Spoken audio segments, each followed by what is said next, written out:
Bonjour Abdelhakim Yamani, président fondateur de l'IGH, l'Institut géopolitique Horizon. Merci à tous les deux pour votre présence à ce podcast. Merci beaucoup Samantha pour l'invitation et un plaisir de vous retrouver avec notre cher ami Abdelhakim. Trois membres du Front Polisario, dont l'Irbib Mohamed Abdelaziz, le fils du dirigeant historique du Front Polisario Mohamed Abdelaziz, ont été tués ce dimanche 7 juin par un drone marocain lors d'une attaque de missiles contre le mur de défense marocain. Quelles sont, Abdelhakim, les informations dont vous disposez sur cet incident? Nous avons eu des informations, je dirais, un petit peu particulières puisque, effectivement, il y a eu, l'intervention, de drones. Alors, hem, d'abord, il semblerait et il y a eu des photos qui ont été publiées que l'Habib et les personnes qui l'accompagnaient ont fait d'abord un premier arrêt pour se ravitailler en munitions. Ça, on peut développer, c'est une tactique qui est utilisée depuis quelque temps par le Polisario, enterrer des munitions dans la zone tampon, pénétrer avec des véhicules civils, en cachant avec une bâche la plateforme de lancement des roquettes, prendre les missiles et se déplacer au point de tir. Donc effectivement, il y a eu l'intervention de drones. Officiellement et selon les médias, il y a eu un seul de véhicule de neutralisé. Selon certaines informations, je dirais un peu réservées, il y a eu plus qu'un véhicule. Mais c'est vrai que, aussi bien du côté du Polisario que du côté marocain, on ne parle que d'un seul véhicule et le focus est fait sur l'élimination de l'Habib Ould Abdelaziz. Abdou Sebar, quelles sont de votre côté les informations que vous avez en provenance d'Alger? Officiellement, du côté des autorités algériennes, Samantha, il y a un silence officiel. Le régime algérien ou les autorités algériennes, Abdelmajid Tebboune en personne, refuse tout commentaire sur cette question, un commentaire officiel. Il y a eu hier, le 11 juin 2026, une réunion du Haut Conseil de sécurité, qui est l'instance sécuritaire la plus importante du pays. Généralement, dans cette instance sécuritaire suprême de l'État algérien, toujours les dossiers ou les questions relatives au Maroc et au Sahara occidental sont étudiés, abordés, évoqués, mais les autorités algériennes n'ont pas réagi officiellement. La presse algérienne a réagi, les médias étatiques en ont parlé, et cetera. Quelques médias proches du régime algérien, ils en parlent, mais pour le moment, il n'y a pas eu de décideur ou de haut responsable algérien qui a pris la parole pour commenter, dénoncer ou déplorer ou condamner. Du côté des autorités algériennes, c'est pratiquement anecdotique. Peut-être que, on présente, celui qui vient d'être décédé comme le futur responsable de la République arabe sahraouie démocratique à la place de Brahim Ghali. Mais côté des autorités algériennes, on est focus, on est concentré sur les évolutions majeures de ce conflit et notamment, il s'agit de gérer les pressions américaines qui sont de plus en plus importantes pour contraindre l'Algérie à accepter le plan d'autonomie marocain. Tout le problème, il est là.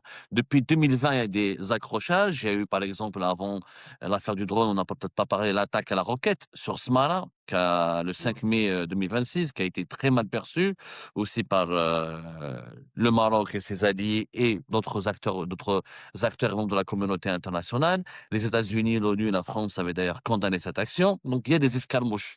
Mais ça reste un conflit de très faible intensité. Il faut le rappeler encore une fois. Il faut Mmh. que vraiment les personnes qui nous suivent, quand on parle du Sahara occidental ou du problème du Sahara occidental, les gens imaginent, on essaie de le présenter en Algérie, au Maroc, comme étant un conflit meurtrier, dangereux, etc., ou de ravageur, ce qui n'est pas du tout vrai. C'est un conflit de très faible intensité. L'armée marocaine a s'appuyer maintenant, elle a effectivement une grande expertise et savoir-faire en termes d'utilisation de drones. Du côté du Polisario, il maîtrise toujours, il contrôle toujours les 20 qui ne sont pas concernés par le mur de sable. Il a un contrôle quasi absolu de cette bande du Sahara occidental. C'est le statu quo, il y a des tirs de part et d'autre. Les télévisions algériennes en font un plat, ils utilisent des images qui ne correspondent même pas à la réalité pour montrer que le Polisario dispose d'un armement sophistiqué, ce que n'est pas vrai. Donc Mmh. franchement, je dirais que malheureusement, la mort d'un homme aujourd'hui dans ce conflit devient anecdotique tant les enjeux, les véritables enjeux sont ailleurs. Les enjeux Mmh. sont au niveau de la suite qu'il faut réserver à la dernière résolution du Conseil de sécurité de l'ONU et pour parler aux négociations qui ont été entamées sous l'égide des États-Unis d'Amérique et comment on peut faire accepter à l'Algérie et au Polisario l'option du plan d'autonomie Maroc. Mmh. C'est Alors ça on l'enjeu, va y il est venir, vraiment là. j'ai encore deux-trois questions, sur l'incident justement. Cela s'est passé au niveau du mur de défense marocain qui porte le nom de mur des sables, hein. C'est une immense structure fortifiée, qui scinde le Sahara occidental sur une longueur de 2 700 kilomètres. C'est un mur construit par le Maroc pour repousser à l'origine, les offensives, séparatistes. Quelle était la raison, de leur présence, au niveau de ce mur? De défense marocain, Abdelhakim, présence de ces cadres, du Front Polisario qui ont péri. En fait, nous, l'information que l'on a eue, c'est que euh, L'Habib Ould Abdelaziz, en fait, il a été manipulé. Quelques semaines avant cette opération, il y a eu par exemple, une vidéo qui a été publiée sur les réseaux, et elle est très importante. C'est un membre du Polisario qui interpellait le Habib suite à un speech qu'il avait fait pour, disons, motiver les jeunes, et il lui disait texto, le jour où les fils des dirigeants du Polisario iront combattre, nous irons combattre après. Et c'est exactement les informations que nous avons eues après. C'est que l'Habib a été plus ou moins, je dirais, manipulé pour intervenir lui-même dans une opération pour qu'il soit éliminé par les drones marocains. En fait, c'est le même scénario qui avait conduit à la mort de Louali Mustafa Saïd, un des membres fondateurs historiques du Polisario. Pourquoi ça? Parce que tout simplement, comme vous l'avez dit, comme l'a dit Abdou Samar, l'Habib était pressenti par Alger pour succéder à Ghali. Pourquoi le choix sur l'Habib? Pour plusieurs raisons. L'arrivée de l'Habib à la tête du Polisario aurait supposé une rupture générationnelle au sein du Polisario, à un moment où le Polisario a besoin de refaire, je dirais pas d'avoir une nouvelle virginité en termes d'image, mais de pouvoir se projeter comme étant un mouvement qui reprend de l'énergie, qui se revitalise. Et l'Ahmid était la personne idéale parce que il bénéficiait d'une légitimité, je dirais, historique, étant le fils de Mohamed Abdelaziz. Ce serait un jeune qui n'a pas les travers de Brahim Ghali. On sait que Brahim Ghali a fait l'objet de poursuites à l'international, qu'il y a eu des histoires de terrorisme, enlèvement, assassinat de pêcheurs espagnols, etc. Et donc là, ce serait un nouveau personnage qui arriverait dépourvu de tout passif et n'ayant qu'un actif. En même temps, l'arrivée de Lamil ou d'Abdelaziz aurait, selon les perspectives algériennes, aurait pu avoir l'avantage de fédérer et de relancer les séparatistes de l'intérieur, c'est-à-dire le peu de séparatistes qu'il y a à l'intérieur des provinces du Sud. C'était ça un peu le deal. Et après l'arrivée de l'Habib, Alger aurait pu sacrifier carrément Abdelaziz sur l'autel de la raison d'État et des relations internationales et de dire bon voilà, le Polisario, c'est un mouvement légitime, etc. Et Brahim Ghali, il peut passer à la trappe et Mmh. euh, se faire juger sans aucun problème. Alors vous, vous avez ces sources-là, bon, vous avez vos propres sources, c'est votre propre version. Il y a des informations qui sont relayées par, le quotidien Le PS, hein, qui pointent quand même la responsabilité, du royaume chérifien dans cet incident et la mort de Ah de oui, ces oui. 3 hauts cadres, donc Ah oui, là-dessus. oui, oui, non, mais ils ont été éliminés par un drôle marocain. Là, Mmh. il y a pas photo, Il y a là. pas de doute là-dessus, hein. Le Là, Maroc il y a ne aucun doute.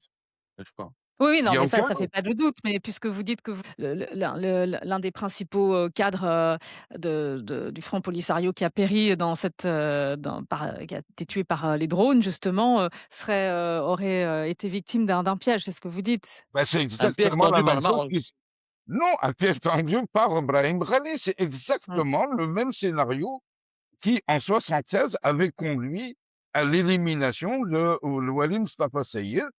Et c'est documenté. Et là, à l'époque, c'était pas les Marocains. mmh. Mais ils s'étaient fait Abdou éliminer. Semar? Non, l'hypothèse d'un conflit de clanique au sein du Polisario, elle est pour moi faible. Je pense que le Maroc, il essaye de décapiter le Polisario en s'en prenant à ses têtes pensantes. Ce qui est la même stratégie utilisée par Israël, par exemple, contre le Mmh, Hezbollah, à titre d'exemple, contre le Hamas. C'est on décapite l'establishment. Le Habib Mohamed Abdelaziz était âgé de moins de 40 ans, si je me trompe pas. Il était un peu populaire dans les camps de réfugiés. Il incarnait en fait, dans les camps de réfugiés de Tindouf ou au sein du Polisario, il y a une jeunesse qui en a marre de ce conflit qui dure depuis longtemps. Il y a une certaine jeunesse qui se radicalise et qui a envie d'en découdre avec le Maroc, qui a envie, si vous voulez, apporter une certaine intensité dans le conflit et dans les opérations militaires menées contre le Maroc. Le Maroc, donc, j'imagine qu'il a mis en place un plan pour l'éliminer. Ceci dit, encore une fois, ça reste, à mon avis, anecdotique dans l'histoire de ce conflit. Il y a eu mmh, des chefs du Polisario, des responsables du Polisario qui sont morts avant. Le Polisario, il est resté là. On peut peut-être décapiter de la tête du Polisario. Le problème du Sahara occidental ne va pas être résolu pour longtemps. Pourquoi? Parce que le problème du Sahara occidental est pris au piège de la rivalité algéro-marocaine. Tant mmh, que l'Algérie, le Maroc ne n'arrivent pas à dialoguer, à se réconcilier, à trouver une solution à leurs divergences historiques et fondamentales, ce conflit va perdurer. On aura beau éliminer tout ce qu'on peut, ça va demeurer, le statu quo va demeurer malheureusement. C'est pour mmh. ça qu'il faut aller, je pense, dans les profondeurs de ce problème qui est le conflit algéro-marocain et la grande rivalité entre ces 2 pays importants du Maghreb. Mmh. Est-ce qu'il Juste, y aura une réaction juste d'ailleurs, un attendez, est-ce point. qu'il y aura une réaction Abdou Semar d'Alger après la mort de ces 3 cadres du Front Oui, Polisario? On sait pour alors la l'instant la c'est silence réaction radio, mais officielle, les autorités algériennes ne vont pas réagir officiellement pour ne pas donner l'impression que le Maroc a réellement réalisé un triomphe, qu'il a vraiment frappé un grand coup, et cetera. Ils vont réagir dans les coulisses, ils vont rassurer le Polisario, ils vont apporter un soutien au Polisario, ils vont utiliser la presse algérienne pour dire: «Voilà, le Maroc est un pays d'assassins, est un pays qui» voilà, ils vont essayer de faire le parallèle entre le Maroc et Israël, et cetera et toutes les méthodes classiques de la propagande du régime algérien dans cette histoire-là. Mais encore une fois, pour l'Algérie, la priorité, elle est ailleurs. Des morts, il y en a eu, il y en aura toujours. Pour l'Algérie, pour le régime Tebboune notamment, c'est comment empêcher le triomphe définitif du Maroc dans cette question. mmh. Comment empêcher que le Maroc n'impose définitivement la solution du plan d'autonomie et comment tenter de maintenir la pression à travers l'option de l'indépendance. C'est comment sauver ce dossier qui risque de, demain, d'être clôturé par la communauté internationale. C'est ça la Alors priorité justement, absolue. la relance du dialogue, elle est au cœur de l'actualité puisque la mort des 3 responsables du Front Polisario est intervenue à la veille, de la visite de l'envoyé spécial, de l'ONU à Tindouf en Algérie, Stéphane de Mistura. Donc il est chargé d'encourager la voie diplomatique. Abdelhakim Yamani, quelles sont les conséquences justement, de l'incident, de dimanche sur cette tentative de relance, de dialogue au niveau onusien? Et dans les camps de Ah, Tindouf et auprès du Polisario d'ailleurs. d'accord, mais juste préciser quelque chose. Là, on dit, j'ai entendu Abdou faire un parallèle avec Israël en disant élimination ciblée. Alors là, c'est que véritablement le Maroc, il est super puissant. parce que vous avez une équipe de personnes qui interviennent en plein désert, et le Maroc va connaître les identités de chaque personne avant de les cibler. Ça, c'est extraordinaire. C'est une puissance que même Israël n'a pas. Donc, arrêtons de faire des parallèles avec Israël à chaque fois, parce que ça fait chaud au cœur. Donc, je referme la parenthèse. Sur la visite de Stéphane de Mistura, la visite de Stéphane de Mistura, elle est particulière et il y a certains aspects à relever. D'abord, Stéphane de Mistura, normalement, faisait des tournées. Il se rendait dans l'ordre ou dans le désordre à Rabat, Alger et Tindouf, puis repartait aux États-Unis. Or, cette fois-ci, il n'a visité que les camps de Tindouf. Il n'a été ni à Alger ni à Rabat. Et ce qui est encore le plus important, et là je vous l'ai envoyé sur WhatsApp, je vous ai envoyé un post de Massaad Boulos, c'est qu'il est parti directement rendre compte à Massaad Boulos. Et en rendant compte à Massaad Boulos, celui-ci a publié un tweet qui est assez intéressant. C'est de dire, bonne réunion avec le personnel des Nations Unies, Stéphane Mistura. Nous avons discuté de stratégie pour promouvoir davantage la mise en œuvre de la résolution 2797, en particulier des moyens d'aider les parties à parvenir à une solution juste, à une solution politique juste, durable et mutuellement acceptable. Le différend sur le Sahara occidental traîne depuis plus de 50 ans, etc. Donc, là, qu'est-ce qu'on voit? C'est que la visite, elle était ciblée. Alors, selon les informations qui ont été publiées, l'élimination de l'Habib Ould Abdelaziz n'a pas été évoquée. Et ce qui est plus important encore, c'est la déclaration de Massaad Boulos. Massaad Boulos reconfirme le cadrage de la résolution 2790, il reconfirme l'urgence, et il reconfirme que ça n'a que trop duré. Donc là, il y a une Mmh. pression importante des États-Unis pour la résolution de ce dossier. Maintenant, je vais vous donner un petit scoop. Dans les 2, 3 mois qui viennent, il devrait y avoir une nouvelle rencontre entre les 4 parties, après la rencontre de Madrid, la rencontre de Washington, mais cette fois-ci dans une capitale européenne. La date n'a pas encore été arrêtée, selon mes sources, mais la troisième rencontre aura lieu dans un pays européen. Mmh. Maintenant, ce qui est intéressant, c'est de dire que cette rencontre va pratiquement intervenir à la veille de la prochaine réunion du Conseil de sécurité. Et là, il y a de plus en plus de pression sur le Polisario, mais aussi sur l'Algérie. Mmh. Tout Alors donc ça veut dire, ce que vous nous dites, si cela se confirme, ça veut dire que, il y aura des avancées en termes de enfin dans la relance du dialogue, dans ce dossier. Abdou Semar, juste sur cette visite, qui s'est déroulée, à Tindouf en Algérie, pourquoi Stéphane de Mistura s'est rendu physiquement à ce moment précis, sur ce site en fait? Il y a rencontré le chef de la diplomatie, du Front Polisario. En réalité, Samantha, il y a un essoufflement. Il y a un véritable essoufflement du processus américain lancé Mmh. dans le dossier du Sahara occidental. Pourquoi? Parce que les Américains sont occupés par d'autres dossiers plus importants. En réalité, les Américains, ils ont d'autres chats à fouetter, notamment le dossier iranien Iranien, bien et sûr. les situations Proche-Orient. Donc, on n'en parle plus. Les Américains n'en parlent plus. Massad Boulos aussi, il est mobilisé aussi sur d'autres questions. Donc, Stéphane Mistura, il a compris qu'il fallait absolument faire quelque chose, Mmh. prendre l'initiative pour mettre fin à cet essoufflement. La meilleure chose, c'est d'aller sur place, d'avoir un contact, une visite physique. Le Polisario a convaincu Stéphane Mistura de venir parce que c'était important pour le Polisario de montrer qu'il est toujours un acteur incontournable, qu'il contrôle le terrain, qu'il n'est pas isolé malgré la pression internationale. Et puis, la résolution du problème du Sahara occidental ne peut pas être actée tant qu'on ne sait pas ce qu'on va faire de ces réfugiés. Combien sont-ils? Il y a des jeunes qui sont nés dans ces camps de réfugiés, qui peut revenir, qui peut pas revenir. Il faut écouter ces populations. Ils existent. Mmh. Alors qu'un jour, on nous dit que ce sont 180 000, quelquefois on nous dit qu'ils sont plus de 200 000, quelquefois on nous dit qu'on sont moins de 100 000.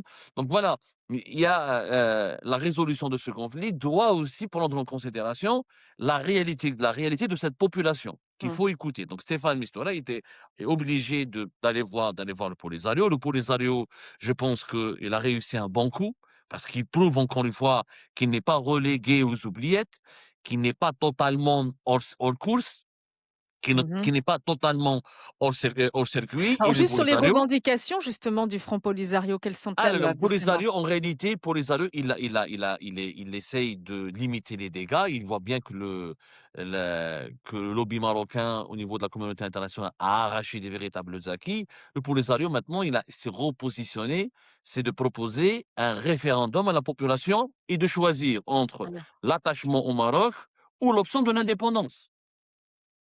Auparavant, le Polisario ne voulait qu'un référendum sur la question de l'autodétermination. Il n'entendait pas du tout négocier autre chose. Là, le Polisario essaye de ramener les Américains, de dire OK aux Américains, vous avez le droit de croire que c'est le plan d'autonomie, c'est le meilleur, c'est le plus adapté pour notre population, mais laissons la population juger elle-même. Mmh. C'est ça. Le Polisario, il s'accroche à l'idée d'un référendum. Mmh. Il veut piéger le Maroc et l'affaiblir avec l'idée d'un référendum. Parce que sur D'ailleurs, le cette plan question diplomatique, d'ailleurs, vous je l'avez dit, rappelle, Samantha, je Abdeslamar? Ouais, rappelle, ouais. cette idée du référendum, j'aimerais bien avoir l'avis de notre ami Abdelhakim là-dessus. Elle n'a pas été écartée définitivement par la dernière résolution du Conseil de sécurité de l'ONU. Parce que au niveau de la presse marocaine, on essaie de faire croire que dans la résolution, il n'y a plus du référendum. L'option du référendum, elle a été maintenue. La résolution 2797, elle reconnaît le plan d'autonomie marocain comme base de négociation, Mmh. mais elle n'écarte pas non plus l'option du référendum. Mmh. Donc le Alors Polisario, justement, qu'est-ce qu'il veut? Abdessemar, Oui. justement, sur le plan diplomatique, la balance, elle penche nettement en faveur, du Maroc, dont le plan effectivement d'autonomie recueille aussi, l'adhésion d'un grand nombre de pays internationaux. En conséquence, pour revenir sur cette visite de Mistura Tindouf, qu'est-ce que cela signifie concrètement pour le Front Polisario? Est-ce que, cela ne démontre pas finalement une marge de manœuvre réduite pour le Front Polisario au Ah, final? pas d'accord, Samantha. Au contraire, le fait que de Mistura est venu jusqu'à Tindouf pour leur parler, ça prouve que le Polisario est un acteur qui compte. C'est que rien ne peut être décidé sans le Polisario, sans cette population réfugiée. Au contraire, le Polisario, il a une carte. C'est les camps de réfugiés. La différence avec les Non, mais autres la question, mouvements, c'est de savoir c'est non dans mais quelle mesure les revendications du Polisario peuvent être entendues aujourd'hui? alors, Heu, j'explique une nuance importante, Samantha. À la différence des autres mouvements séparatistes ou indépendantistes qui existent un peu partout ailleurs sur le continent africain. Parce que dans le droit international, on parle beaucoup du Sahara occidental, mais il y a d'autres foyers de tension, il y a des mouvements indépendants et séparatistes. Et tu es bien placé pour le savoir. mmh, La seule différence, c'est que le Front Polisario, il gère des camps de réfugiés entre ses mains. Il les gère. Il a encore 20% du territoire entre ses mains. Donc il n'est pas hors circuit. Ah C'est-à-dire bah, que demain, même si le plan d'autonomie marocain a largement évolué, a largement avancé, ce serait irrationnel de le nier, mais on ne pourra pas clore ce dossier définitivement sans trouver un accord avec ce mouvement qui a entre ses mains quand même plusieurs milliers de personnes qui sont réfugiées dans des camps de réfugiés qui sont entretenus en partie aussi par les Nations Unies et qui ont le statut international de réfugiés. Donc, Abdelhakim? il a un oui, statut qu'il ne faut pas non, bannir. mais je suis désolé, mais c'est extraordinaire. Je viens de ressortir le texte intégral de la résolution 2797. Il n'y a pas le terme référendum. Maintenant, s'il y a un autre texte de la résolution, je voudrais bien le voir. Maintenant, la seule citation de référendum, c'est dans l'acronyme de la MINURSO. Mais si on enlève la référence référendum dans l'acronyme de la MINURSO, le texte de la résolution ne fait absolument pas référence à un quelconque référendum. Premier point. Deuxième point. Le Conseil de sécurité ne fait plus de référence au référendum depuis la résolution de 2007. Ça, c'est un autre point. Maintenant, s'agissant du Polisario, j'entends dire que le fait que Staffan de Mistura soit parti dans les camps, c'est une victoire. Ce n'est pas une victoire, tout simplement parce que il y a une relance. Autre chose, j'entends dire que le Polisario contrôle 20% du territoire. Bah, s'il contrôle 20% du territoire, comment se fait-il qu'à chaque fois qu'ils y rentrent, ils se font taper par les drones? C'est un non-sens. Ils se sont Maintenant, tapés devant le mur, Abdelhakim, ils ne se non, sont non, pas non, tapés non, dans non, les non, non, non, non, 20%. non, non, non, non, non. Non, Abdelhakim, tu exagères. Mais attends, j'exagère pas. Tout Ah simplement. oui, Ouais, mais là, si, je parle de factuel. non, mais justement, On peut avoir les coordonnées GPS de toutes les fois où ils se sont fait taper. Là, ils se sont fait taper vers Gelsenkirchen. On peut voir oui, pas, voilà, voilà, et Yamin. ils contrôlent rien du tout. Contrôler, contrôler, c'est un terme qui est très défini. Ça veut dire que je suis sur le terrain, que je gère le terrain, que je protège le terrain et que je me que je m'y promène en toute impunité. Ce n'est pas le cas. Ce que contrôle effectivement le Polisario, il contrôle une partie du territoire algérien où ils ont une police, une gendarmerie, des voitures avec des plaques d'immatriculation SH. Ils ont un ministère de la justice. Et ils ont même des prisons. Et ces Mais territoires, Abdelhakim, Attendez, le fait non, que non, attendez. pardon, le représentant du je termine, secrétaire général je de l'ONU termine, se déplace à Tindouf, je justement sur termine, ce s'il te plaît. dossier-là, quelle est la résonance de cette visite pour Rabat? Ça signifie quelque chose aussi, pour Rabat et Non, pour Alger d'ailleurs. non, pour Rabat, c'est très simple. Pour Rabat, il y a eu 2 réunions, 2 rencontres de discussion, aussi bien à Madrid qu'à Washington. Ces réunions-là ont été très claires. C'était des réunions pour définir le cadrage des futures négociations. Ce cadrage, le Maroc a présenté, ils ont même fait une projection de data show sur le plan d'autonomie, et c'est le cadrage qui est retenu. Il n'y a ni référendum ni quoi que ce soit. Maintenant, c'est vrai qu'on peut dérouler un narratif en parlant de Polisario, pardon, en parlant de référendum, en disant qui contrôle, etc. Mais moi, je vous suggère de faire une interview avec quelqu'un de la MINURSO et de voir si réellement le Polisario euh, contrôle 1% de la zone tampon. Mmh. C'est simple à faire. Alors, est-ce que je peux réagir, Samantha? Allez-y, Juste, allez-y, alors, vas-y Abdou. juste, sur le plan du référendum, je lis la résolution. Dans la résolution des Nations Ouais. Unies, la dernière, Mhm. on parle de l'autodétermination. Mmh. Qui dit autodétermination dit organisation d'un référendum. Voilà ce que, réaffirmant son engagement à aider les partis à parvenir à une solution politique juste et durable et mutuellement acceptable, fondée sur le compromis, conformément aux principes et objectifs de la Charte des Nations Unies, y compris le principe d'autodétermination, et notons le rôle de responsabilité, les responsabilités des partis à cet égard, soulignant l'urgence pour les partis à parvenir à une telle solution.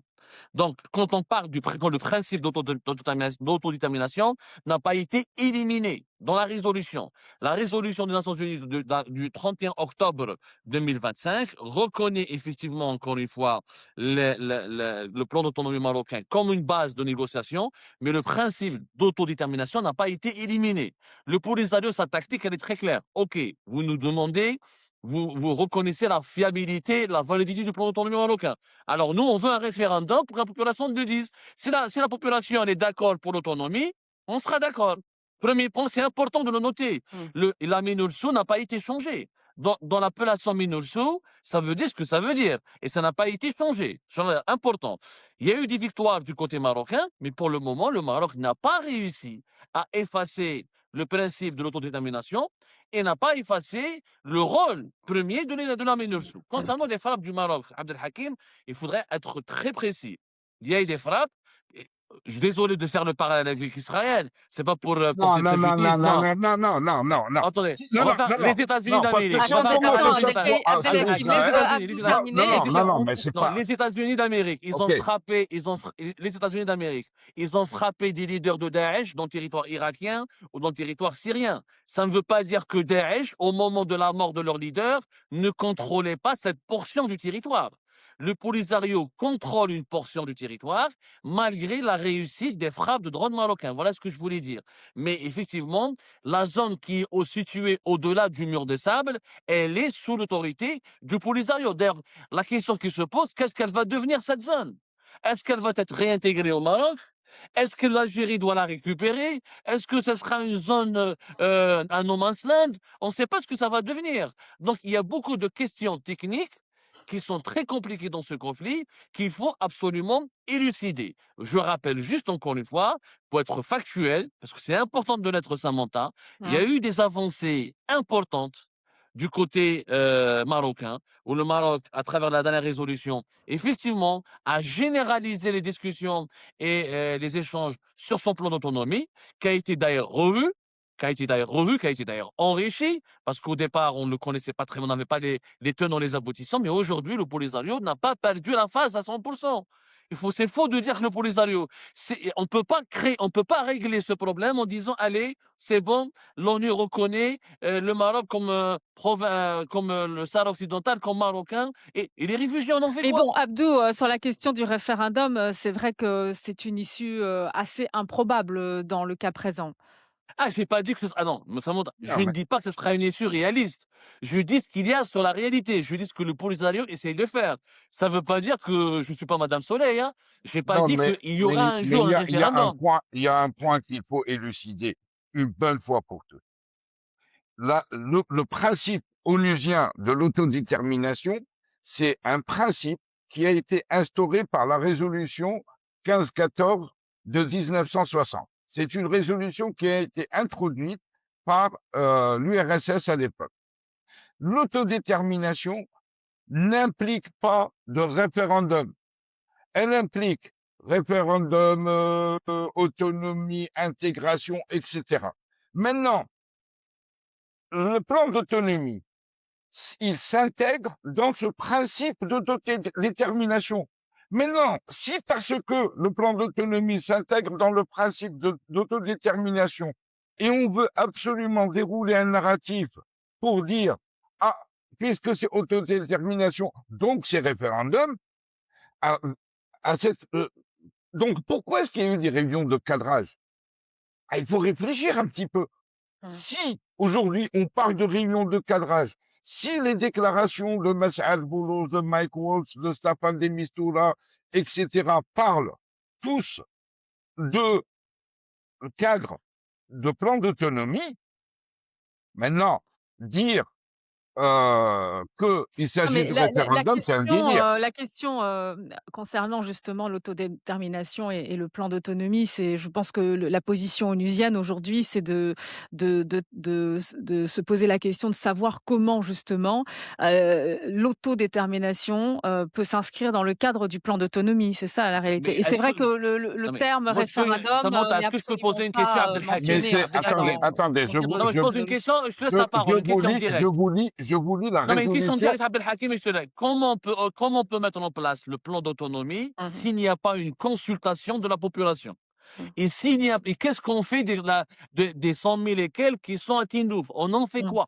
Ça, c'était peut-être, l'objectif, de cette visite justement de Stéphane de Bah oui! Mistura dans le camp de réfugiés de Tindouf. C'est de savoir comment est-ce qu'on parvient à mener des négociations inclusives avec les populations? Juste, je fais une rectification. Autant pour moi, je me suis trompé tout à l'heure. C'est pas la résolution 1514, c'est la résolution 1541 Mmh. qui dit que pour l'autodétermination, il y a trois options légitimes. L'indépendance et la création d'un État souverain, la libre association avec un État indépendant, l'intégration complète au sein d'un État indépendant. Ça, c'est les trois formules qui sont proposées. Maintenant, le plan d'autonomie, qu'est-ce qu'il propose? Il propose une intégration, mais avec une spécificité en termes de gouvernance. Donc là, on est très bien cadré dans le principe Mmh. d'autodétermination. Mais alors Abdou Pour avait raison répondre, dans le sens je où c'est réponds vrai je que le réponds à ces Front questions. Polisario est prêt à étudier un plan d'autonomie élargie à condition que, ben, cela soit soumis à un référendum, heu, J'arrive. Là, une maintenant, consultation en tout cas. il va y avoir des consultations et il va y avoir des consultations à 2 niveaux. Il va y avoir 2 référendums et je réponds aux Attends, ques tu m'as dit qu'il y aura pas de référendum tout à l'heure. Tu me dis il y a 2, ça veut dire quoi 2? Est-ce que tu peux nous expliquer? Moi, j'ai pas compris honnêtement. moi, si tu me laisses terminer, je te réponds. Il y a pas Ah, de je souci. t'écoute à Sidi, راني معاك يا سيدي روح. مرحبا. Explique-nous juste Allez-y, allez-y. qu'est-ce que ça veut dire 2 référendums? مرحبا. مرحبا. S'agissant des populations, d'accord? La proposition américaine, elle est très claire. Elle demande le démantèlement des camps de Tindouf. Elle demande que les populations bidènes issues de la Mauritanie réintègrent leurs tribus d'origine, que les populations qui ne sont pas originaires de Saqiat al-Hamra Wadi al-Dahab, c'est un problème algérien, et que les autres populations qui, elles, sont originaires de ces provinces-là, réintègrent les territoires. Ceci d'une part. Maintenant, s'agissant du référendum, le Maroc, pour l'application du plan d'autonomie, devra procéder à 2 référendums. Premièrement, un référendum constitutionnel pour intégrer la configuration territoriale d'une autonomie dans la constitution marocaine, pour que ce ne soit pas une décision anticonstitutionnelle. Par la suite, il y aura une consultation locale pour les régions de Saqiat al-Hamra ou Wadi al-Dahab. Mais avant ça, il s'agira de définir les représentativités. Parce que Ah, là, c'est un problème qui devra être... Parce que ce qu'on ne dit pas maintenant, c'est qu'actuellement, on est, au niveau onusien, on est à une étape de discussion pour Mmh. intégrer, pour définir, pardon, le cadrage des futures négociations.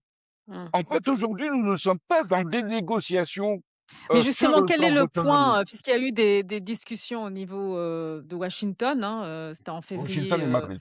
en février dernier. Mhm. Qu'est-ce qui fait capoter les discussions actuellement justement? c'est la C'est ce point-là qui représentativité, concerne, Samantha. les Alors, différentes options, proposées par le Front Polisario qui n'écartent pas de toute façon l'indépendance? non, aujourd'hui, le Polisario, sur les réunions de cadrage qu'il y a eu, le Polisario a contesté certaines instances qui seraient administratives, qui seraient définies par le plan d'autonomie, c'est-à-dire la nomination du président de la région autonome, etc. Mais il y aura un autre, une fois que le cadrage aura été défini, on passera aux négociations. Et, à mon avis, c'est là où il y aura véritablement une bataille. Pourquoi? Parce qu'aujourd'hui, le Polisario se présente comme étant le seul et unique représentant légitime du peuple sahraoui. Il s'agit d'abord de définir qu'est-ce que c'est que le peuple sahraoui. Parce que si on parle, alors sémantiquement parlant, si on parle de peuple sahraoui, c'est peuple du Sahara. Mmh. Or, le Sahara, il va de l'Atlantique pratiquement jusqu'à la mer Rouge. Donc Ah, déjà, on parle et pas de d'une. ce Sahara. Termine s'il te plaît. On parle Donc, ouais, je t'écoute, vas-y, j'attends un peu. donc, et d'une. Maintenant, la définition de la population existante dans les camps de Tindouf et qui serait ou ne serait pas originaire de la région, il y a un document de base qui, pour le Maroc, est un document de référence. C'est le référendum espagnol qui avait été fait. Pardon, le recensement espagnol qui avait été fait. Déjà, il y a cette question-là. La deuxième question de la représentativité. Le Polisario, comme je disais, se présente comme étant le seul et unique et légitime. Or, à l'intérieur des provinces du Sud, vous avez des mouvements comme le mouvement sahraoui pour la paix, le mouvement des jeunes sahraouis pour la Mmh. paix, Khat Shahid, tous les élus locaux qui aujourd'hui siègent à différentes représentations. Et pour la petite histoire, ce sont tous des personnes originaires des régions. Là-dessus, C'est-à-dire, Abdou Semar? Alors là-dessus, il y a une divergence majeure avec ce que veut et ce que propose et ce que réclame le Polisario. Le problème, il est là, Samantha. Tout le problème du Sahara occidental, il est à ce niveau-là. La représentativité Mmh. des personnes et la légitimité de ceux qui devraient voter ou participer à un référendum. Alors, si on organise un référendum en excluant les réfugiés ou la population de Tindouf, quel sens aura-t-il ce Juste sur ce référendum? référendum, dont il est question au niveau du Front Polisario, les options, quelles sont les options proposées dans le cadre Pour de le ce Front référendum? Polisario, Il y a toujours globalement, l'indépendance, toujours pour l'indépendance? non, pour là, on a le Non. Polisario a évolué. Il Mmh. a évolué récemment, on a bien vu fin de l'année 2025, son chef de la diplomatie, il a fait un courrier et cetera. Il est prêt à soumettre la proposition du plan d'autonomie marocain dans le cadre d'un référendum. Mais le Polisario, Il y a comme plusieurs l'Algérie, options dans ce cadre-là, n justement, c'est c non, non, ou l'indépendant, il a bien défini, mmh. si Abdelhakim, il a bien défini les choses, sauf un problème qui dérange énormément le Maroc et face auquel le Maroc est confronté à une complexité. C'est que les personnes qui devraient participer à ce référendum, la Ouais. population sahraoui existe, on parle de la population du Sahara occidental. On ne parle pas du grand Sahara de l'Afrique. La population du Sahara occidental, c'est celle qui ont où elle est réfugiée ou celle qui a résidé, qui était sur le territoire avant 75 et qui descend ou les descendants des personnes qui étaient sur le territoire avant 75. Si on inclut toutes les personnes qui se sont installées après 75, là, on aura des personnes marocaines, des ressortissants marocains beaucoup plus nombreux que les personnes d'origine sahraoui. Et c'est ce qui va sauver qui va fausser le calcul. Le problème du référendum et le problème de la complexité de ce conflit est à ce niveau-là. C'est que le Maroc veut organiser un référendum selon ses termes, Mmh. le Polisario veut organiser un référendum selon ses termes. Et l'ONU, elle n'est pas capable, malheureusement. L'Union africaine n'a jamais joué son rôle, d'ailleurs. On n'en parle jamais, mais l'Union africaine a été une catastrophe. Elle aurait pu jouer un rôle important. Le Maroc, il est revenu en Union africaine depuis 2017. Pourquoi ne devrait pas jouer ce rôle? La réussite de la résolution du conflit du Sahel occidental est à ce niveau-là. C'est Mmh. qu'on devrait demander à la population. Mais M. Yamani, il dit que le Polisario n'est pas légitime, grosso modo. Très bien, laissons le choix à la population de nous le dire. non, c'est Si la pas ce que j'ai dit. population le C'est pas ce dit, que j'ai dit. C'est pas ce non que mais j'ai tu, dit. ouais, je sais pas, tu l'as insinué. Non, non, Si non, le non, non, non, Polisario non, n'est pas non, non, légitime, non, non, mais non, à non, non, Yamani, non, le non, non, problème il est non, très non, non, simple. non, non. Si J'ai le dit Polisario n'est pas non, légitime, la non, population non, va Alors non, voter. pas en même temps, pas en même Non, non, temps, non, je termine, je termine. Je t'ai pas interrompu, Ahmed. Si le Polisario n'est pas légitime, la population devra voter. Et si elle est d'accord, elle adhère au plan marocain d'autonomie, le problème sera réglé. Mais l'organisation de ce référendum, elle est quasiment impossible avec les exigences marocaines et elle est quasiment impossible Alors, je avec pense les exigences du qu'Abdelhakim, Polisario et les Yamani exigences Abdou avait algériennes. posé la question de la représentation inclusive, du Front Polisario, en fait, hein. C'est ça, Hein? surtout. J'ai pas entendu Samantha. Abdelhakim Yamani avait posé la question de la représentation Oui, mais il a inclusive, raison. du Front Polisario. Elle est non, moi, pertinente, sa question. Mmh. Non, ce que j'ai Samantha, dit, sa question, elle est pertinente. Mais la seule réponse à cette question est le référendum. Mmh. ce n'est C'est pas le ma référendum qui est c'est la seule réponse. d'abord, qu'on se mette d'accord et que on ne réinterprète pas les propos de chacun. Ce que j'ai dit, le Polisario se présente comme étant le seul, unique et légitime représentant. J'ai rien inventé.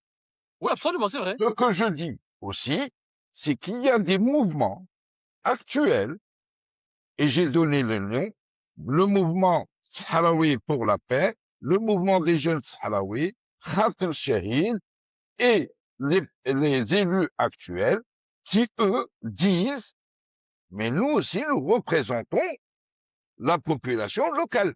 Enfin, Et quelles sont les la revendications? Quelles sont les divergences et les points de convergence en Ils sont termes de pro-marocains, revendications? les autres. non, non, non, non, non, non.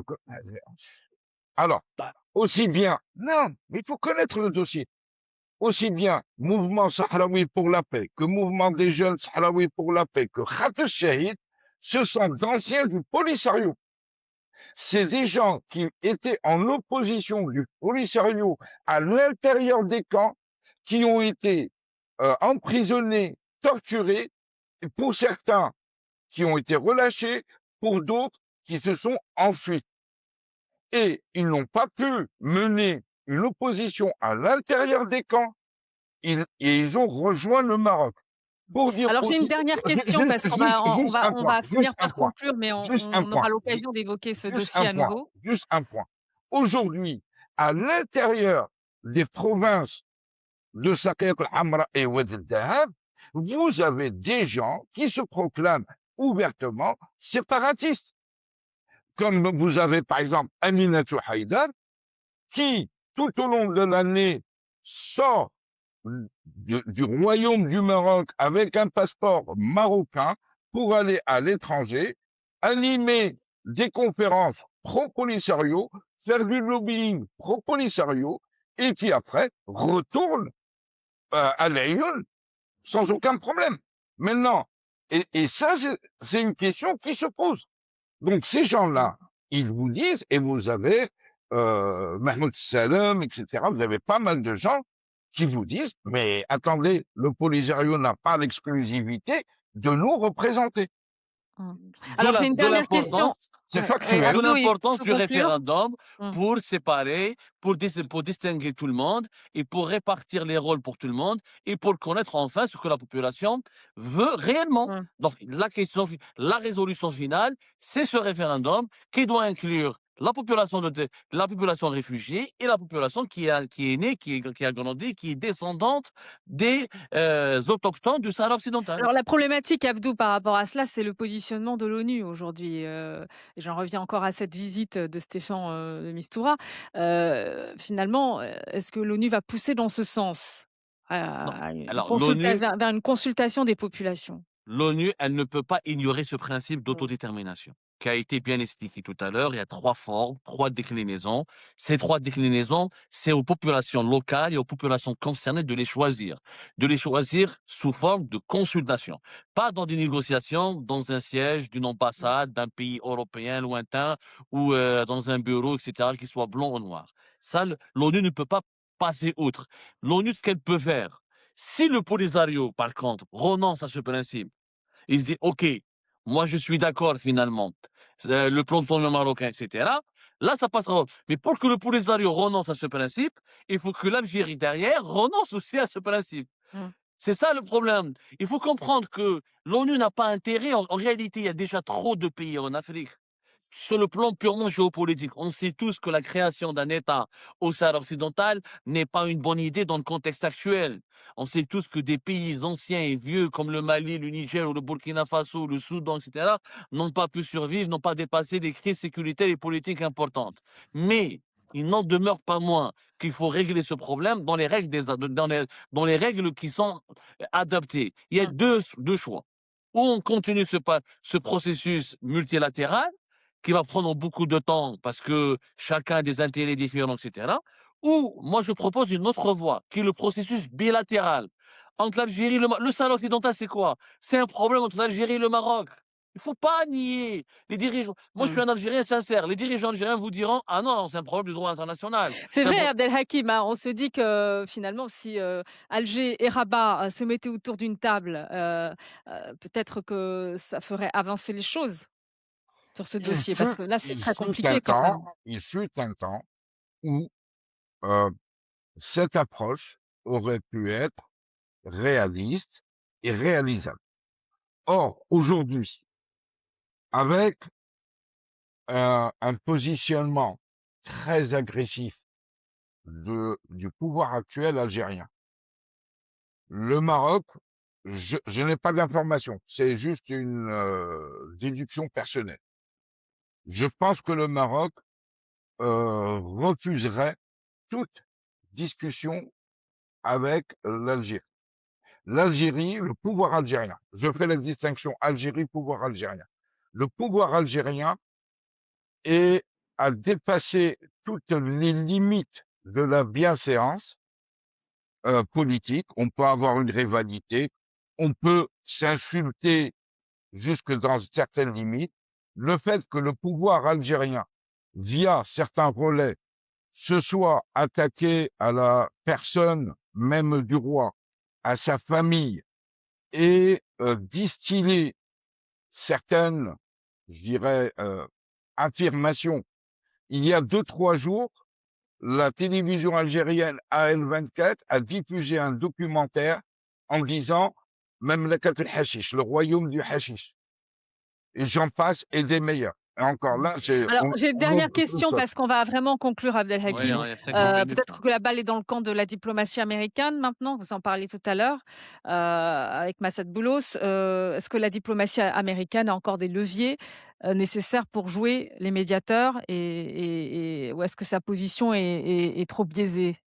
À mon avis et Samantha, il n'y a que les États-Unis d'Amérique qui ont la capacité et qui ont la force de pouvoir contraindre l'Algérie, le Maroc à trouver un compromis.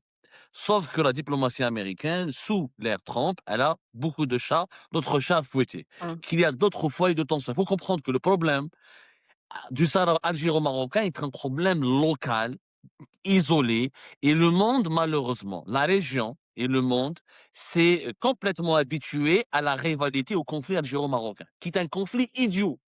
Parce que les 2 pays se sont fait une guerre, guerre des sables, quelques centaines de morts, Amgala 2, donc c'est un conflit de faible intensité. À moins qu'une guerre éclate entre l'Algérie et le Maroc, la communauté internationale ne va pas s'intéresser à ce conflit qui est incompréhensible à ses yeux. Parce qu'il y a pas de revendication territoriale de part et d'autre, les frontières sont censées être tracées et réglées. C'est une rivalité personnelle entre 2 régimes égocentriques. Tout à l'heure, Yamani parlait des insultes de la télévision algérienne que je dénonce, que je déplore, mais je le rappelle qu'il y a aussi des médias marocains qui s'en prennent à la vie privée des dirigeants algériens, aux fils des chefs d'état-major, etc. À l'époque de Bouteflika, il y avait quand même des médias proches du pouvoir marocain qui ont caricaturé Abdelaziz Bouteflika, malade, etc., parce qu'il avait un AVC. Les insultes sont de part et d'autre. La culture de l'invective, elle s'est institutionnalisée dans les 2 pays. Mais la communauté internationale ne s'implique pas parce qu'on a l'impression que ce sont 2 régimes adolescents qui se disputent pour des humeurs. Il n'y a pas eu de guerre entre l'Algérie et le Maroc. Il ne risque pas d'y avoir de guerre puisque les 2 régimes se nourrissent de cette situation de tension pour domestiquer leur peuple. En Algérie, dès qu'on veut se demander la démocratie, on nous dit ah, t'es pro-marocain. T'es pro-marocain, etc. Au Maroc, dès qu'on demande un peu plus de démocratie, ah, toi, t'es manipulé par les services algériens. Donc, ça arrange malheureusement les 2 Mmh. systèmes en place. Aujourd'hui, les États-Unis d'Amérique, s'il n'y avait pas de conflit, la guerre en Iran, etc., si les dossiers sur le bureau de Donald Trump seraient résolus et réglés, on a de fortes chances pour voir que les Américains imposaient un compromis. Mais Mmh. c'est pas le cas Et quel aujourd'hui. C'est serait pas une, le il n'y a pas de prochain move, priorité. justement des États-Unis sur ce dossier, Abdelhakim? Vous avez des infos, vous? Pardon? Quel serait le prochain move, des États-Unis sur ce Non, dossier? Est-ce que vous avez des infos? Vous avez des alors infos? très, d'abord, une règle très simple en géopolitique. Un pays n'est pas monotache. C'est pas parce qu'une administration a un problème quelque part qu'elle ne fait que régler que ce problème-là. Parce que sinon, une administration qui gérerait un pays avec cette approche, elle a vite fait de disparaître. Non, mais il y a des priorités, Non, non, Abdelhakim. non, non, C'est non, vrai non, que mais l'Iran, pour je l'instant, vais est au non, non, 1er mais rang des priorités de Donald Trump, oui, hein. oui, non, mais je vais expliquer les priorités. Je vais expliquer les priorités. Pourquoi est-ce que la résolution du dossier, du Sahara est importante pour les États-Unis? Ce n'est pas une importance intrinsèque, en fait. Mmh. Les États-Unis, de la même manière qu'ils ont tenté ou qu'ils ont imposé un accord entre la RDC et le Rwanda, ils veulent faire de même. Parce que ce qu'ils veulent, eux, c'est une Afrique pacifiée pour passer à l'étape suivante, qui Alors est le de voir. conflit, dans l'est de la RDC, Ça n'a pas été il est loin réglé, hein. d'être réglé J'ai sur pas le dit terrain, hein. régler, Il y a une reprise j'ai d'ailleurs pas dit des régler, j'ai hostilités. dit ils avaient imposé un accord. Mmh. Maintenant, est-ce Oui, il y que a un accord de l'accord paix effectivement qui a été signé entre les est-ce 2 que dirigeants, exact. Et rwandais dans ce et conflit-là, il y a eu congolais. beaucoup Mmh. de morts quand même. Il y a eu Mmh. énormément de morts et ça n'a rien à voir avec la question du Sahara occidental, hein. Non, absolument rien à voir. Ça n'a Effectivement, rien c'est à un voir, conflit en vraiment RDC rien qui à dure voir. depuis, Il y a 30 ans. Donc ce voilà. n'est pas du tout J'ai on ne peut pas pas fait de comparer comparaison. les 2, Je n'ai effectivement. pas comparé. Mmh. Maintenant, le les États-Unis ont des leviers de pression sur le pouvoir algérien. Alors Le justement, pouvoir le prochain move, ce sera quoi, pour conclure Abdelhakim? ce sera probablement passer à un levier sur les minorités religieuses, un levier, sanction CATSA, plus probablement un autre levier qui Mais n'est vous pas encore annonciez, une traité. réunion tout à l'heure, c'est ça? Oui, oui, dans les 2-3 prochains mois. La date n'est pas fixée. Le lieu de rendez-vous, enfin le lieu pour la rencontre, il est fixé. C'est une capitale européenne, Mmh. mais Toujours et en présence du Front des Polisario, de des la 4 partie parties, marocaine, de la partie algérienne, de la Mauritanie aussi? des 4 parties, prenantes désignées par le Conseil de sécurité. Le Conseil de sécurité a désigné 4 parties prenantes: le Maroc, l'Algérie, la Mauritanie et le Polisario. Mmh. Abdou, un mot de conclusion? Mon conclusion, moi, je pense que malheureusement, les Américains n'auront ni le temps, ni des intérêts fondamentaux dans ce problème. Et je pense pas que les États-Unis iraient à sanctionner le régime algérien parce qu'il y a des intérêts aussi importants. L'Algérie, ça reste aux yeux des États-Unis d'Amérique un pays pivot. On voit que le régime Tebboune a bien joué quand même le coup américain. Dès l'arrivée de Donald Trump, Tebboune s'est beaucoup rapproché. Carrément, le régime algérien a même abandonné, il a même abandonné ses positions favorables au Hamas, favorables à la Palestine pour plaire à Donald Trump. Tebboune a fait une danse de ventre, franchement une véritable danse de ventre pour plaire à Donald Trump. Ça a marché. Et puis il y a les intérêts américains dans le gaz de schiste algérien Mmh. et des intérêts économiques aussi. Donc les États-Unis n'ont rien à gagner à sanctionner le régime algérien pour les beaux yeux du Maroc. Le Maroc, c'est un allié, oui, des États-Unis d'Amérique, mais c'est pas un allié qui mériterait, pour lequel les Américains iraient jusqu'à déclarer la guerre au régime algérien. La seule façon pour que le régime algérien ou pour que les États-Unis aient une attitude hostile contre le régime algérien, c'est le jour où le régime algérien va tourner le dos définitivement aux intérêts américains, ce qui n'est pas le cas. Depuis l'arrivée de Trump, le régime algérien s'est repositionné concernant la Russie et la Chine, concernant Israël, la question palestinienne. Je vous rappelle que le régime Tebboune a même voté en faveur d'une résolution américaine ultra défavorable à la résistance palestinienne et aux intérêts du Hamas, etc. Et ça, on en a déjà parlé, je pense, Samantha. Je Ouais. crois que la solution, au final, que la solution ne peut être que locale. Moi, je lance un appel, tant qu'il n'y a pas Mmh. des pressions locales, à la fois une élite algérienne, une élite marocaine, qui travaillent main dans la main pour presser leurs dirigeants à accepter un accord de paix définitif et une résolution définitive de ces problèmes-là, la région va patiner dans les divisions. Et je crains qu'un jour, peut-être, c'est le scénario que je crains et que je redoute, que peut-être un jour, qu'il va y avoir une guerre entre les deux pays pour solder toutes ces incompréhensions. Mais c'est ce scénario contre lequel on doit être mobilisé et on doit lutter contre lui absolument avec toute notre Un énergie. scénario, pessimiste. Merci en tout cas Abdou, merci, Abdelhakim pour ces échanges, vraiment très riches. Je pense qu'on aura l'occasion de se retrouver autour de ce thème, J'espère bien, j'espère et sur la Juste relance des pourparlers, juste un dans petit le mot. dossier du Sahara occidental. Et vous, qu'en pensez-vous? L'ONU peut-elle relancer, les négociations, sur ce dossier? Que faut-il attendre de la diplomatie américaine? J'attends vos commentaires. N'oubliez pas de vous abonner et à très vite. Prenez soin de vous. Et de liker.